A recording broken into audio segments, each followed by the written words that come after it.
that we are going to see three core files from the Django. Those are like model.py, urls.py, and views.py.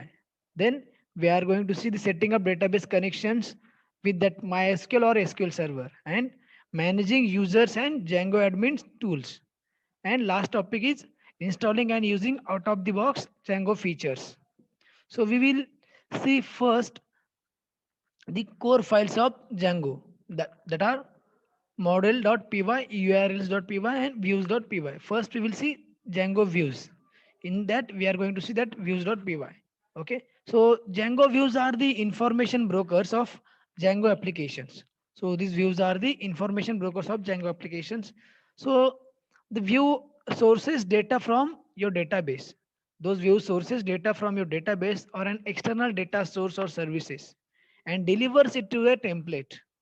When your user sends a request to that Django application or that Django work as a controller in that we have seen that Django architecture in last lecture, that Django controller send that request to that view and that view sources the data from that database and send that response or delivers it to a template. For a web application, the view delivers web page contents and templates. For a RESTful API, these contents could be formatted JSON data. We have seen that response may be your JSON data in the form of JSON data. Then the view decides what data gets delivered to the template, either by acting on that input from the user or in response to other business logic and the internal processes. So each Django view performs a specific function and has an associated template. So that views are represented by either a Python function or a method of a Python class. So here you can see the view.py. After creating a view, we have to do some modification in that view.py file. So here you can see to create our first view, we need to modify the views.py file in our events app. So here you can see that views.py here from Django.shortcut import render from Django.http import HTTP response, then define index for that HTTP request, then return HTTP response that my club event calendar here. So here in this you can see that. So first line that is from Django.shortcut import render. So here import the render method. Startup adds this line to the file automatically. So that render method is used when rendering templates, which we will cover or we have seen in the last chapter that what is render method. So here then that second line that from Django.http import HTTP response. So here we import that HTTP response method. Then that HTTP, the communication protocol used by all the web browsers that uses request and response objects to pass the data to and from your app. Your app means our code and the browser. So we need a response object to pass view information back to the browser. Then here you can see the line number 4 and 5 that we are going to define the index for that request and return the HTTP response. Sure that this is your view function. Okay, so this is your view function. It's an example of function based view. So it takes a request from your web browser and returns a response. In the simple case, it's just a line of text formatted as an HTML heading. Here you can see that HTML heading. So this is the view.py file. So next file is configuring the that urls.py. So that we will see that configuring the URLs. So whenever we have started the development server now, then you will notice it still displays the welcome page. Whenever we are starting that server, it displays the welcome page. So for Django to use your new view, you need to tell Django the index view and you want to display when someone navigates to that site to the home page. So we can do this by configuring the URLs. So whenever we want to navigate from the home page to the new view, we have to uh, configure that URLs. That is, we have to configure that url.py file. So in Django, the path function is used to configure the URLs. To configure the URLs, path function is used.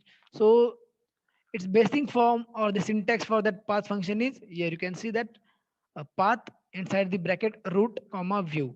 So this is syntax for the path function. Then here, so you can see that example for path function like path. Then here you can see this root and view. This root is my page and this is the view, views dot my view. So in this example, a request to that like you can see, take an example like http colon double slash example dot com slash my page. So this is the root. So it would route to the my view function in the applications views dot py. This is the view name here. So it will route this page to the my view function in the applications view.py file. So yet if this is a bit confusing now, if it will take it will make a lot more sense once you have written more views. If there are multiple views are there, so it is a little bit confusing. Okay, so that the path function also takes an optional name argument and zero or more keyboard arguments that are passed as a Python dictionary. So the path function statement lives in a special file called urls.py. So to configure the URL, we need or we are using that path function, and the path function statements are present in the file urls.py. So yeah, so whenever that when start project created our website, so it created a urls.py file in our site folder like my club underscore site slash urls.py. So this is the correct place for site-wide navigation. So rarely it is good place to put that URL related to individual application. Not only it's having like all our URL in the one or more complex and less portable. So it can lead to strange behavior if two applications use the view with the same name. So to solve this problem, we create a new urls.py file for each application. For each application, we are going to create a new urls.py file.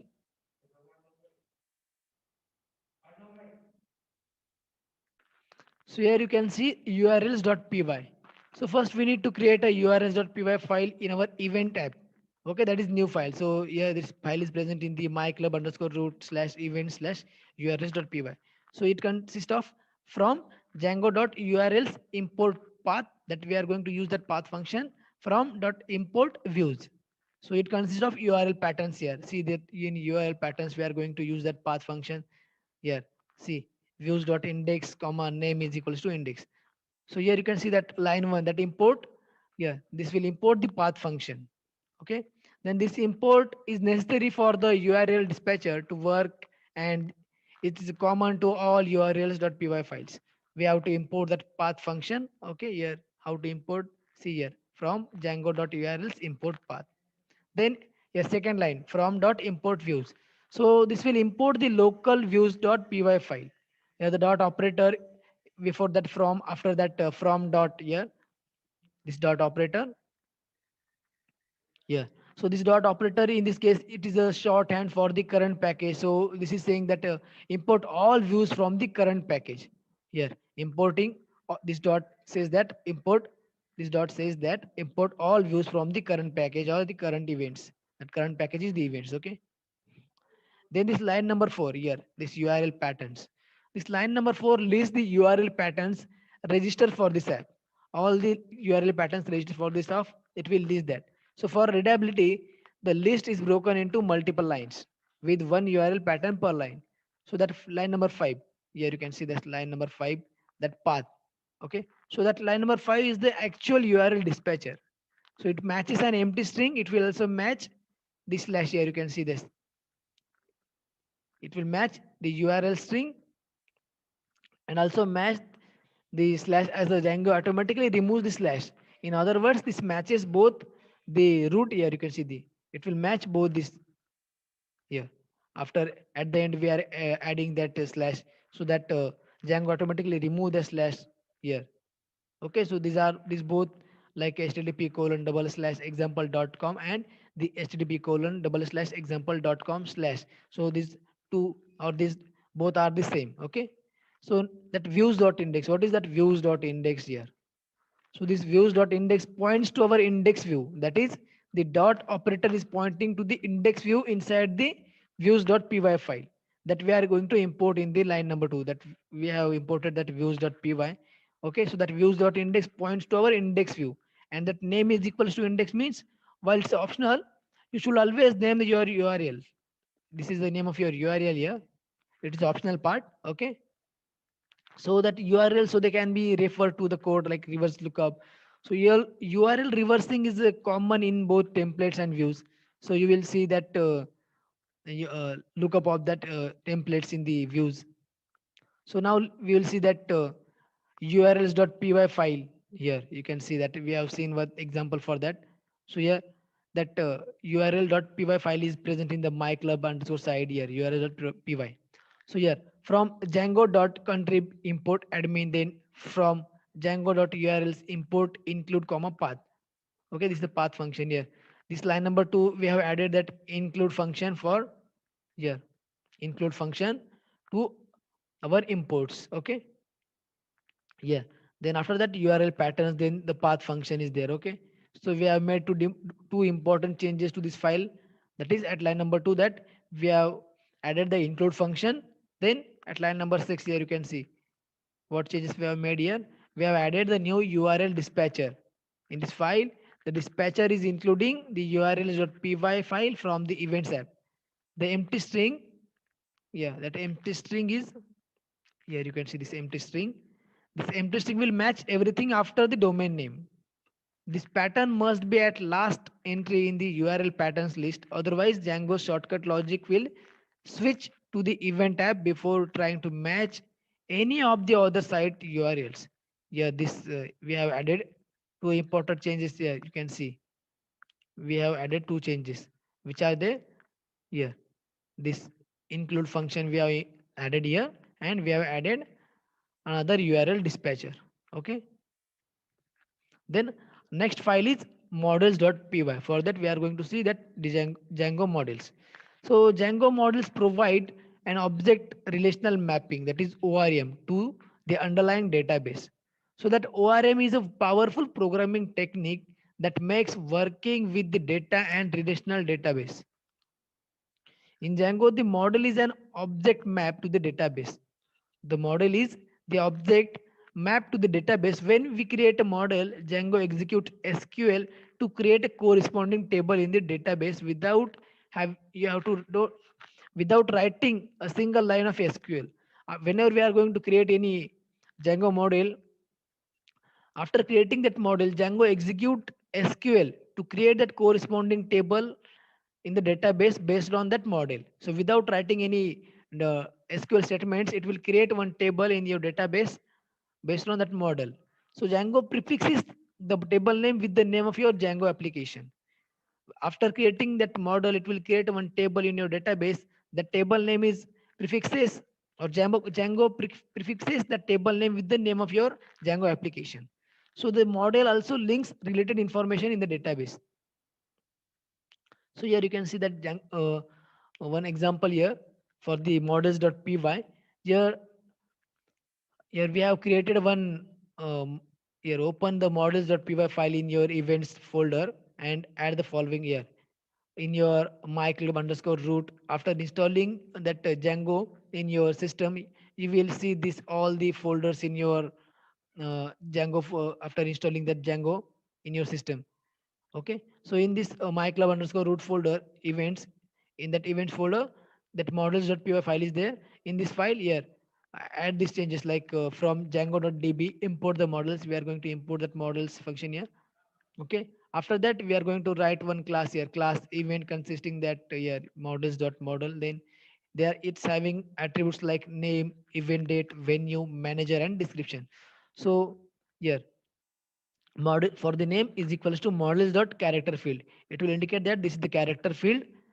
Okay, you see the label for that event name and the maximum length for that name here for that character field. Similarly for event date, models dot date time field.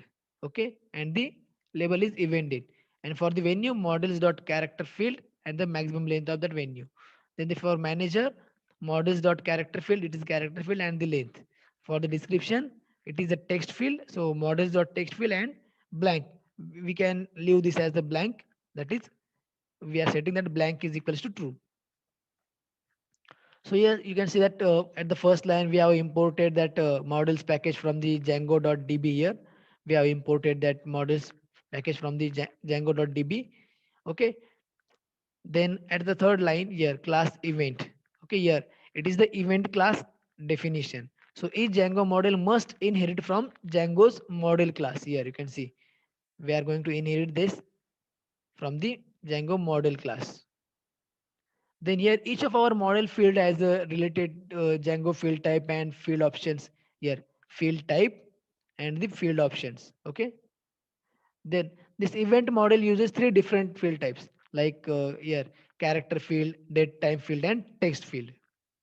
So here you can see this that we have seen in the last chapter that what is that character field, date time field, and the text field. Okay. So after creating that models.py, whenever we are going to create any model, here we have to import that models from the Django.db. Then we have to inherit that we have to inherit that Django model from the Django's model class. Okay. So that's it for today's session. We will stop here. Thank you.